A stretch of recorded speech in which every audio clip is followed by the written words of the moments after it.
ദഹന പ്രശ്നങ്ങൾക്ക് ചികിത്സ എടുക്കുമ്പോൾ നിങ്ങളുടെ ഡോക്ടർ, നിങ്ങളുടെ ചികിത്സകൻ ഈ പറയുന്ന പ്രധാനപ്പെട്ട 3 കാര്യങ്ങൾ നിങ്ങളോട് ചോദിക്കുന്നില്ലെങ്കിൽ, അല്ലെങ്കിൽ അതും കൂടി ചോദിച്ചറിഞ്ഞ് കൺസിഡർ ചെയ്തുള്ള ട്രീറ്റ്മെന്റ് നിങ്ങൾക്ക് തരുന്നില്ലെങ്കിൽ ആ ചികിത്സ വളരെ പരാജയമാകും. ഒന്നാമത്തെ കാര്യം എന്ന് പറയുന്നത്, പ്രത്യേകിച്ച് ദഹന പ്രശ്നങ്ങൾ, IBS ആയിക്കോട്ടെ, വൈറൽ അൾസർ ആയിക്കോട്ടെ, ഗ്യാസ്ട്രൈറ്റിസ് ആയിക്കോട്ടെ, മറ്റ് ദഹന ബുദ്ധിമുട്ടുകളായിക്കോട്ടെ, ചികിത്സിക്കുമ്പോൾ ആ ഡോക്ടർ, നിങ്ങളെ ചികിത്സിക്കുന്ന ചികിത്സകൻ നിങ്ങളുടെ സ്ലീപ്പ് പാറ്റേൺ അഥവാ ക്വാളിറ്റി ഓഫ് സ്ലീപ്പ് എത്രത്തോളം ഉണ്ടെന്ന് നിങ്ങളോട് ചോദിക്കുന്നില്ലെങ്കിൽ, നിങ്ങൾക്കൊരു കൃത്യമായ രീതിയിൽ ഉറക്കം കിട്ടുന്നുണ്ടോ എന്ന് ചോദിച്ച് അത് കൺസിഡർ ചെയ്യുന്നില്ലെങ്കിൽ, ഒരു പക്ഷേ നിങ്ങൾക്ക് ദഹന പ്രശ്നമായുള്ള കാര്യങ്ങൾക്കുള്ള മരുന്നുകളൊക്കെ അദ്ദേഹം തന്നിട്ടുണ്ടാവാം. പക്ഷെ ഒരു ക്വാളിറ്റി ആയിട്ടുള്ള സ്ലീപ്പ് കിട്ടുന്നില്ല, അത് പരിഹരിക്കാനുള്ള കാര്യം അതിനോടൊപ്പം തന്നെ പറഞ്ഞു തരുന്നില്ലെങ്കിൽ ആ ചികിത്സ പരാജയമാകാം. അത് പറയാനായിട്ടുള്ള കാരണം, നമുക്കൊരു ക്വാളിറ്റി സ്ലീപ്പ് കിട്ടുന്നില്ലെങ്കിൽ നമ്മുടെ ദഹനം ശരിയായ രീതിയിൽ നടക്കുകയില്ല. ദഹനം മാത്രമല്ല, ശരീരത്തിൻ്റെ മറ്റ് പല ഫംഗ്ഷൻസും ശരിയായ രീതിയിൽ നടക്കുകയില്ല.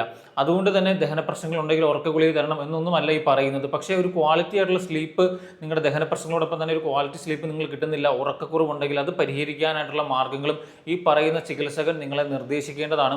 അല്ലെങ്കിൽ അത് നിങ്ങൾ ചികിത്സ എടുക്കുന്ന ഡോക്ടറിനോട് നിങ്ങളത് അങ്ങോട്ട് സംസാരിക്കുക, അല്ലെങ്കിൽ പറയുക, ഇതുപോലെ ഉറക്കം ശരിയായ രീതിയിൽ കിട്ടുന്നില്ല, അത് പരിഹരിക്കാൻ എന്താണ് ചെയ്യേണ്ടതെന്ന് അദ്ദേഹത്തോട് ചോദിക്കാനായിട്ടും ശ്രമിക്കുക. രണ്ടാമതായിട്ടുള്ള കാര്യം, ഇത് വളരെ പ്രധാനപ്പെട്ട കാര്യമാണ്, നിങ്ങളുടെ ഈറ്റിംഗ് പാറ്റേൺ എങ്ങനെയാണ്, നിങ്ങളുടെ ഡയറ്റ്, നിങ്ങൾ ഫോളോ ചെയ്യുന്ന ഭക്ഷണക്രമം എങ്ങനെയാണെന്ന് നിങ്ങളെ ചികിത്സിക്കുന്ന ചികിത്സകൻ ചോദിക്കുന്നില്ലെങ്കിൽ, അത് ചോദിച്ച് മനസ്സിലാക്കുന്നില്ലെങ്കിൽ, അതിൽ വരുത്തേണ്ട മാറ്റങ്ങൾ പറഞ്ഞു തരുന്നില്ലെങ്കിൽ, പ്രത്യേകിച്ച് ദഹന പ്രശ്നങ്ങളുടെ ചികിത്സകൾക്ക് വളരെ പരാജയമാകും. അതാണ് ഇപ്പോൾ പലപ്പോഴും സംഭവിച്ചുകൊണ്ടിരിക്കുന്നത്. മൂന്നാമതായിട്ട്, ദഹന പ്രശ്നങ്ങൾ ചികിത്സിക്കുമ്പോൾ നിങ്ങളുടെ ഡോക്ടർ നിങ്ങളിൽ നിന്ന് അറിഞ്ഞിരിക്കേണ്ട ഒരു കാര്യമാണ്, നിങ്ങൾക്ക് സ്ട്രെസ്സ്, അമിതമായിട്ട് ആങ്സൈറ്റി, സ്ട്രെസ്സ്, അല്ലെങ്കിൽ അങ്ങനെയുള്ള ഒരു പ്രശ്നത്തിലൂടെ നിങ്ങളിപ്പോൾ മുന്നോട്ട് പോവുകയാണോ, വളരെ സ്ട്രെസ്സ് ശരീരത്തിൽ കൂടുതലാണോ, ഇതൊക്കെ കൃത്യമായി ചോദിച്ചറിയേണ്ടതാണ്. കാരണം എന്താണെന്ന് ചോദിക്കുകയാണെങ്കിൽ, നമുക്കറിയാം വയറിൽ ദഹന പ്രശ്നങ്ങൾ പ്രത്യേകിച്ചുള്ളപ്പോൾ ഓവറായിട്ട് ആങ്സൈറ്റി, സ്ട്രെസ്സ് ശരീരത്തിലുണ്ടെങ്കിൽ ആ രോഗം എന്ത് മരുന്ന് കഴിച്ചാലും അത് പൂർണ്ണമായിട്ട് മാറുന്നതിന് തടസ്സമായിരിക്കും.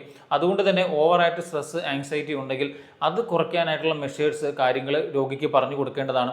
അത് നിങ്ങളുടെ ഡോക്ടർ നിങ്ങൾക്ക് പറഞ്ഞു തരുന്നുണ്ടോ എന്ന് ഉറപ്പുവരുത്തുക.